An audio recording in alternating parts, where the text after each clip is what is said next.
The hypothesis was if we could find one residence, right, that had at least 6 registered voters, right, of those 6, we had 3 different last names.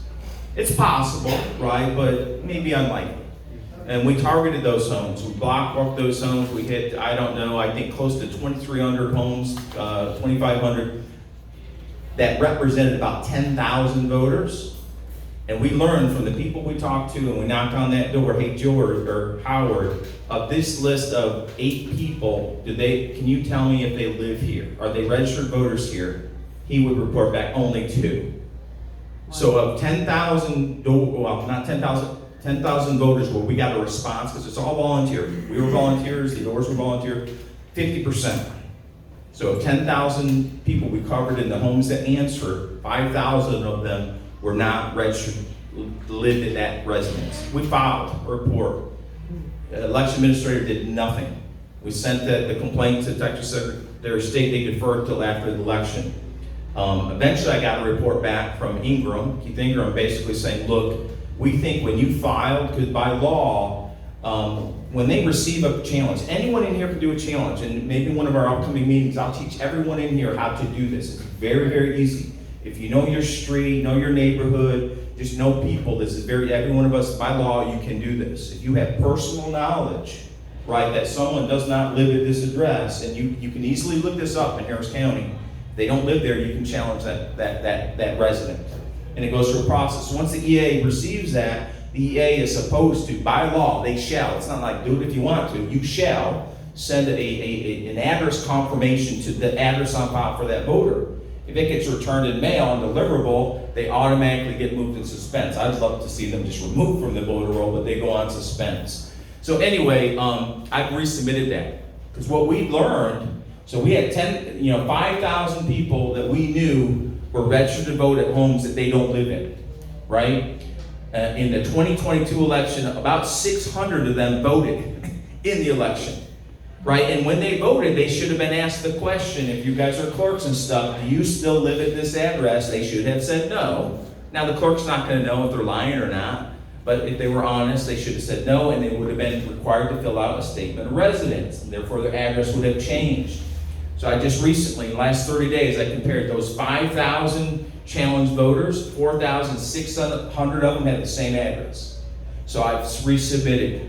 Clifford Tatum probably received today or tomorrow another signed affidavit, notarized affidavit for me, about 4,600 challenged voters. We'll see how this pans out. But onto the Lunsford stuff, and I'll go kind of quick, I guess, if I can. If someone was asking about that project, and then we're actually doing another one now. I'll just briefly mention, because some of you may have signed up. This one, we're going after, I was actually going to do my presentation on this one, but I covered the point before. Is if you look at the mailer, look in the county-wide race, the mailer Hidalgo race. Everyone take this action. I dare you to do this. Do it yourself. You can go Harris County votes, you can go to elections, go election archive, go official rosters, 2022 election, right? You can go in there, and if you do the cumulative report, just search for Hidalgo. You'll see the whole race. Percentage votes cast, election day, early voting versus mail ballots. Over 95% of the ballots, and that was over 1 million votes. So 95% of those ballots were cast across early voting and election day. So 5% were what? Mail ballots, right? But mail ballots accounted for 60% of her victory, right? The math doesn't add up. And you can break that down by different House districts, and you see some similar patterns. So our belief is and I think many of us that follow us know this, mail ballots is really where they can do a lot of fraud. So right now we're doing a project kicking off. We've got about 60 folks that signed up volunteer. We got to do some data analysis first, so using our computers, and then we're going to find really suspicious homes, and we'll go back out and knock down the same door and say, Howard, 3 people voted here that represent 2022. Volunteer, will you share with me and confirm, did they vote from here? And he'll say yes or no. And that some of those are already marked mail.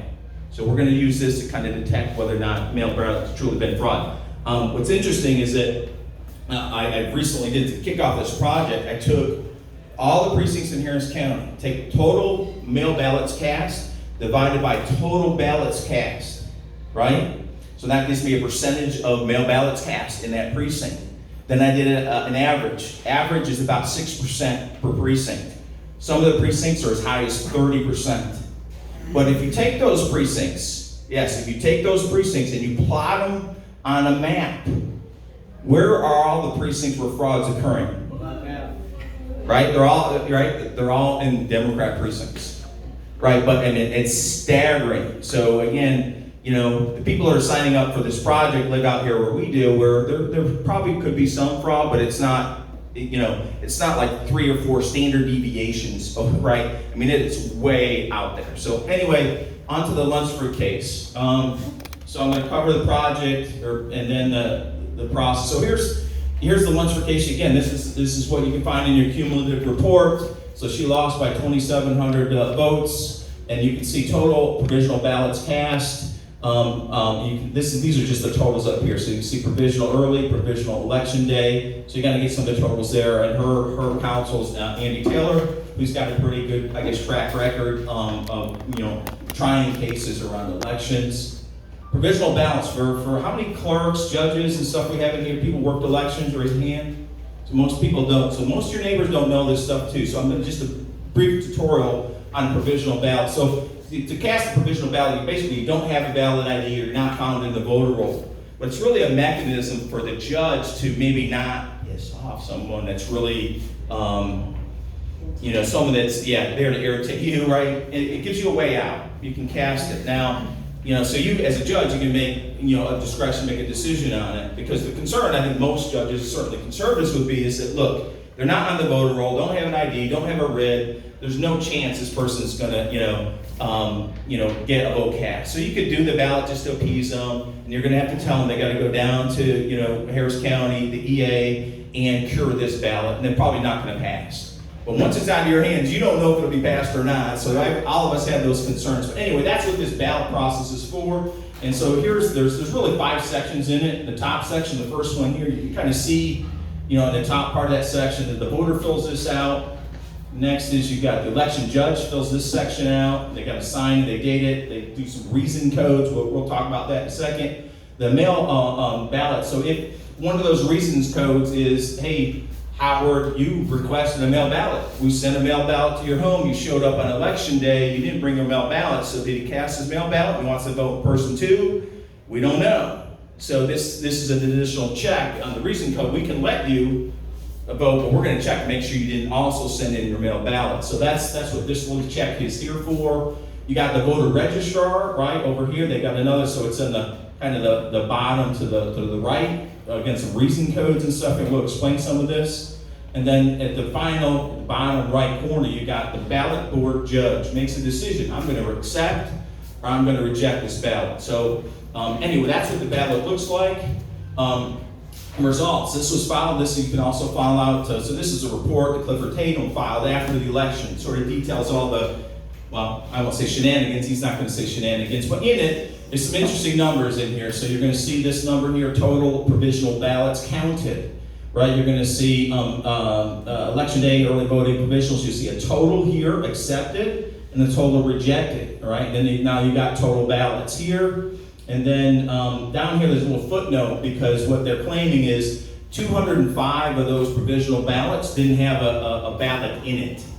So someone filled out this envelope but never put, did they cast the ballot in the machines? I've been told that they won't accept it because it's got a different provisional. I don't know if that's true or not, but been told that. Anyway, their claim is that, hey, and it's really hard to reconcile these numbers. And that's the problem you're going to see us coming out here. So, well, did those 205, why didn't they have ballots? Did they go in the normal way?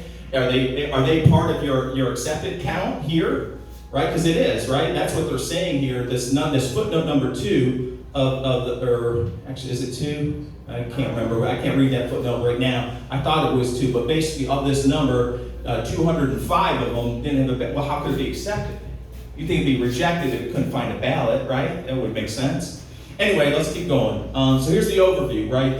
So the voter comes into the poll, right? They don't have their ID, they don't have the documentation for the writ, which is another ridiculous process, or they're not found in the voter roll. So I'm going to try to appease this voter. Says I cannot tell you can't vote, But if you want to, you got to vote provisionally. They accept to vote provisionally. I give them a form, and they fill this out up here on the top. Then it goes to the election judge. They complete it. They put the reason code. There's one of the codes in there says, did he present an ID? He did not. Right? Couldn't find the voter roll, didn't present it, so I'm supposed to fill this out. I cook up all the reason codes, and I sign it, and I date it. Then it goes on to if the reason was the mail ballot kind of reason. He's supposed to, I was told in the system, it shows in the poll, in the check, in the poll book, it says you received a mail ballot. He may say, I never did, never asked for one, never did. And a lot of us have stories on that. Yeah. Never asked for one and never received one, right? He says, but the record says you showed him, so he's got to vote provisionally. That probably piss him off. It certainly make me upset, right? But anyway, if it's a reason code over here on mail ballots, then it goes to this other person for mail ballot supervisor. Basically, they're checking to make sure this person also vote by mail.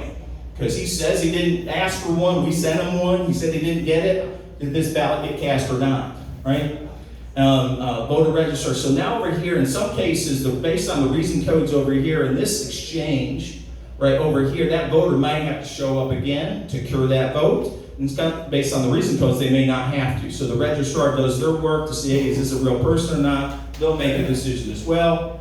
And then at the end, all this information collected on that ballot, the ballot board judge makes a decision, I'll accept or reject. That's the process, all right? So what did we do in this volunteer project? First of all, the volunteers, we got pushback from the opposition council. We had originally signed up, I think it was 75, 85 people were willing to help, these candidates that were in their challenge. But the opposition refused. So Andy went after, we got 10 initially, right? And initially we're going after statement of residence, not the provisional ballots. And our estimate on those documents was over 50, 60,000. So there's no way 10 people are getting through these documents. So we got burnt out pretty fast. But anyway, what we did, we had an IT guy down, he's a precinct chair, just a great patriot. His cost delivered, he built an application that took us over 6,000 provisional ballots. We could log in here in a folder for us, assigned to us. We could look at that ballot, scroll up and down in here, and we're basically, from our eye, we're making no judgments at all whether or not the process that I just outlined was followed correctly. Well, all we were simply doing is recording information off those provisional ballots. We are putting them in a structured form that later we can do some database kind of analytics on. And that's what I'm going to show you here in a second. We also did some QA, quality control cycles. But this process, because there's only 6,300, is about 250 hours of work, right? There was over 90,000 documents over the whole course the project looked at. I'll mention it here in a second. But so our findings. So remember this document, I said this is what they reported. So you're going to see in each of the first finding here, right, the Harris County official results, right, they said that the total number of ballots was 6,302, but yet they sent us scanned copies of 6,355. I mean, the numbers don't add up at all in here. So a CPA, George, you have a field day on what's going on here, but you can see they accepted, roughly, I guess, 70%, 75%. But look at the ones that they sent us. So of the ones they sent us, 44 of them were marked void. Some of those that were marked void were also marked accepted. So was it accepted or was it voided? I don't know. I can't tell.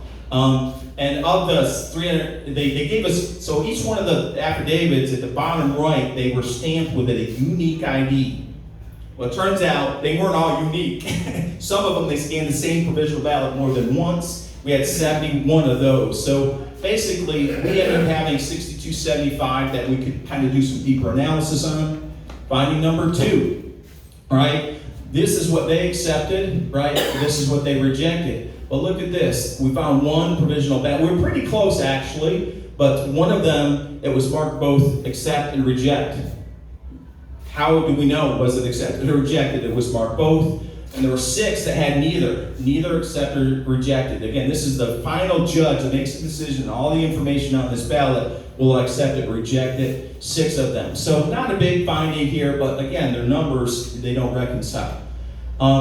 well, it gets more fun here in a bit. So you guys remember this, right? The ballot, the paper issue, they extended in certain places. They tried to countywide. If you work the poll, you got your call, say you need to open another hour, all that kind of stuff. So, but the conclusion was this: is these they all had to be provisional, and the reason they did that is because of the final decision from a judge says you are not to count those votes, right? Because this was basically the EA and basically behind closed doors making this decision without inviting all the people that are on the board, including the Republican Party, to be part of that decision. Now, they may have lost on votes anyway, but it was done in a very shady way, and this will come out in the court in the case as well. But in the ballot, provisional ballot, reason 5, you say voted after 7 by a court order. What we found is many of them did do this, but many also did 8 and other, and their hand wrote in there, voted after 7 court order. So we're pretty close on the counts, not too far off, but this basically represents 2206 votes that were cast that should not have been cast, okay, in this race. Well, overall, and then we can talk about the impact on Lunsford.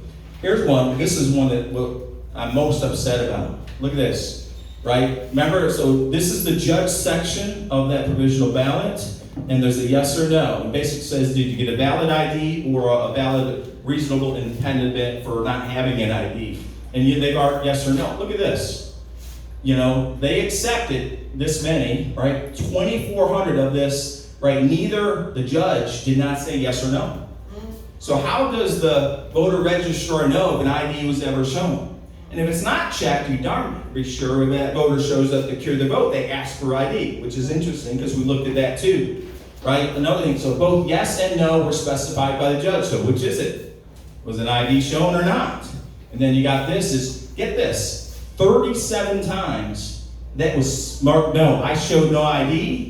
And they counted 36 of those 37, accepted them, right? And here's one where it was actually marked correctly. It was marked no here, but when on the other half of this ballot over here, the voter registrar sees that, hey, it was marked no. They didn't check it at the polling location when they cast this vote, but they presented that valid ID here now. And that one is valid and was accepted. Next one, so judge date or invalid mailing. So down here, this is the judge part of the provisional ballot. They have to sign it down here and they date it. Get this. So 2 of them had an invalid date. So they'd say something like January 1st, or maybe they transposed. It's kind of funky stuff, but you couldn't really even guess the date. I mean, you could, they just transposed the day and the month. You had no idea. But get this, 745 of them were missing. No dates at all, right? It gets worse. All right, so election date after. So imagine that. How could an election judge sign these after election day? Right? So what we understand, and we think what the opposition will make the case, is they didn't have signature, so they had to go back to the judges and post-date or ask them to actually sign it and date it later. But what we learned here is they accepted all 71 of them, but of the 71, 60 of these, the election judge date was after the voter register's date. How can that be? Right? And then 11 of them where the election judge date was after the ballot board judge date. Now what's interesting, in the ballot board judge, they don't have a date, but almost everyone, probably 90% were stamped or they hand wrote a date, even though there's no field on the form for a date. So it's very odd. I mean, if the judge hasn't signed it, how can the ballot board judge make a decision? Right, but that's what was going on here. It gets worse. All right, so here's citizens. So up in that top of that form is where the citizens fill stuff out, right? There was 119 of them that were accepted, and it was, we did not count if it was specified as no. It's either blank or no. I'd love to go back. I know there are some in there where they specifically said, I am not a citizen. It was accepted, okay? 119 of those.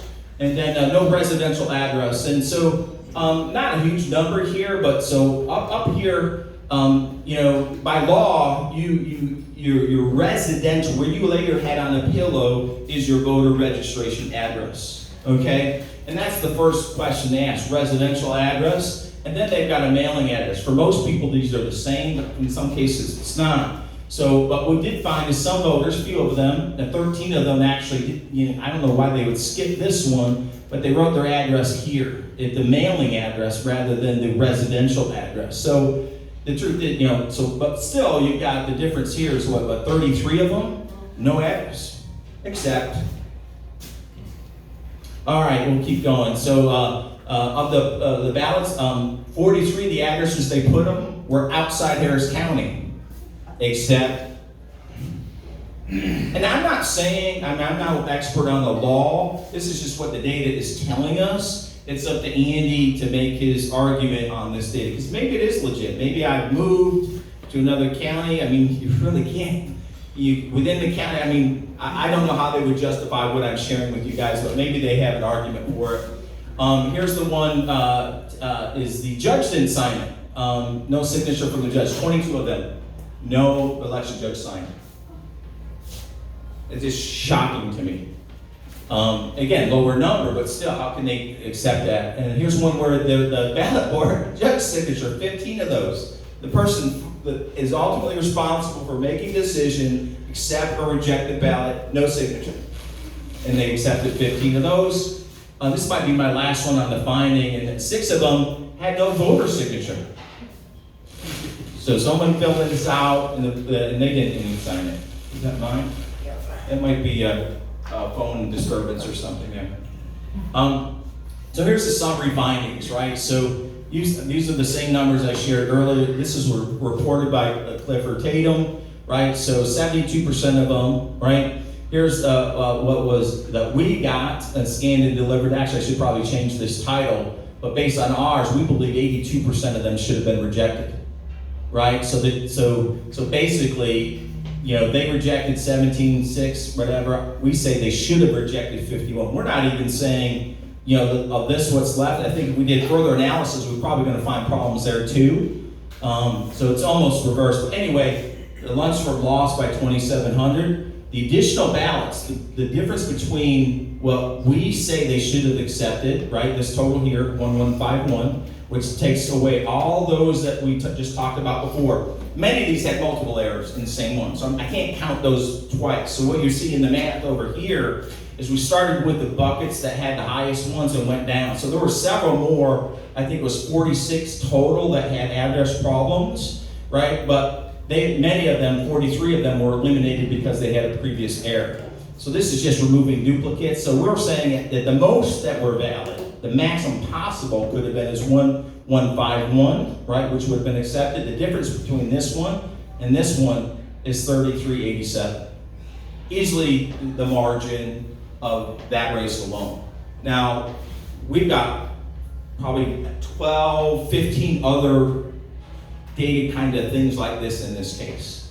So to me, I think it's a pretty strong case. It starts, I don't know, I think it's, I asked Cindy Siegel yesterday, they believe this will be available publicly through Zoom. So if you guys stay tuned, we'll try to get the information out through our weekly newsletter for folks that might want to watch that case.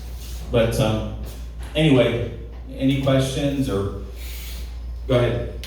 Number 5, the person who sees it last, do they see the ballot before they sign it? Well, good question. They're absolutely not supposed to see it. But what's interesting, we didn't look at the rejects. But what I did look at is some ballots almost look exactly the same. Almost nothing meaningful different other than name and address. But in some cases they accept, many cases. And some they reject. So to me, what else would help them decide which ones to reject unless they looked at, the ballot? So I can't say that. I have not worked the ballot board. I'm pretty sure that's not supposed to be happening, but who knows? Teresa or Drake, did you guys have a hand? Well, that doesn't prove that Lunsford won. Right, yeah. How are you going to prove that? Yeah, so there's my understanding, there's 2 types of cases, right? One type of case, election fraud, you go to what you're doing is you're trying to prove exactly the difference in the vote that she won. That's not this case. In this case, they're trying to prove there's enough questionable doubt on the accuracy of the votes that they have to do another election. And most of the other 22 candidates, I think 22 or 23 candidates are challenging are all doing the same thing. Because you're right, it's very, very hard to prove. You have to know specifically who wrote it, and of course we've lost that trail of evidence. Go ahead. Is Alexandra Miller in that group? She's in one of them, yes, yeah, Good. yeah, yeah. Because my garage is still filled with her sign. I'm an optimist. Perfect, perfect. And, yeah, Bill, You truly suspect in your heart that there's an organized effort underway, an organized effort? Correct? no question about it, no question about it. Yeah, I truly believe it's around mail ballots. Who would pay people to break the law in an organized way and think they could get away with it? Oh my goodness. Bill, Am I being naive? Bill, well, it depends on the systems. I mean, I think despite, all the stuff that's going around with machines right now, I think the fact that we do have paper ballots, we do have a way to come back and audit. Now, I still have a lot of questions down on machines if the organized crime, let's call it that, at a scale that's dealing with machines versus a scale that's jamming in a bunch of mail ballot fraud. They have to, I mean, Bill. Yeah. They have to sit in a place with supervision and tables and No, printing presses. No. I mean, No. how can they have to no, get a- well, let me ask you, if they were, maybe they're making a bet. Bill, believe me, I've been through 1,000 different scenarios, and I've asked people that know how things are happening down there. I said, look, if we had $10 million, $20 million, we're going to split amongst this table, what would we do to commit fraud? And we've gone through all this, and we've looked at the logs. There's no doubt. I sell software, I program software. Here's the guy from Texas A&M was at an event here locally recently. So think through this, Bill. You're a smart guy, right? So think through my code, if-else statement in a programming code. If ID is admin, count votes this way. If ID is admin space, count votes this way. See what I'm saying? So if I want them to count fraud, I'm going to use my admin space. No one can see it with your eye when someone typed in that admin code. So if you're following someone, you got sitting right behind you when they log in, you might not see that space, right? And if you get audited, well then just type admin, right? Now, maybe part of the bet is, Bill, and believe me, there's 1,000 things that could go wrong, but part of the bet is maybe I don't think we're going to be able to audit the bag. Maybe I don't have to make sure I got a piece of paper for every ballot. I'd like to. If I truly want to pull the election off, I need to have a piece of paper for every ballot, right? But maybe they're betting we're not going to audit it. Maybe we won't find that bad. But it's very easy, Bill, for me to create a V drive in advance of a bunch of voters in the voter roll that do not exist and swap this out in the logbook. This has a serial ID 1234. The serial ID, the one that signed that scanner, is 456. I go change the log. Now it's 123. So when someone brings it in, then I've got that V drive. I've loaded this with a whole bunch of votes on it already. It's easy. You can see what the file format looks like, Bill. It can be done. There's no question. No question. Yeah. Go ahead. Did they decide whether or not Lunsford can share this information with the other? Great question, great question. So I was concerned because we put so much time in this, but yes, because what happens as soon as this is public and his disposition information, if I said that right, is public, now others can start to subpoena if they need to. But yes, absolutely. And this case is the first one out of the gate that you're going to see, right? So all the other, folks should be watching this and they should be able to take the same information. So great question. Yes, Howard. Let me just address what he's talking about. Who's doing this? I believe I'm accurate in saying that in the 2020 election, Alan Vera's wife, Colleen Vera, if you haven't ever gone to her website, it's called Texas Trash Talk. And in that election, they were looking for a controlled location. They were looking for a factory that was manufacturing mail-in ballots, and they found it. They identified the two managers, I forget what their names were, and they called them out. I believe it was in the press somewhere, and they had to shut down. And so, how do they do this? I'm not sure I really understand it myself, but I do know that I believe you can go down to the EA's office downtown, and you can be issued 50 mail-in ballots at a time. And this is identified by Colleen Vera. Just go look back in time.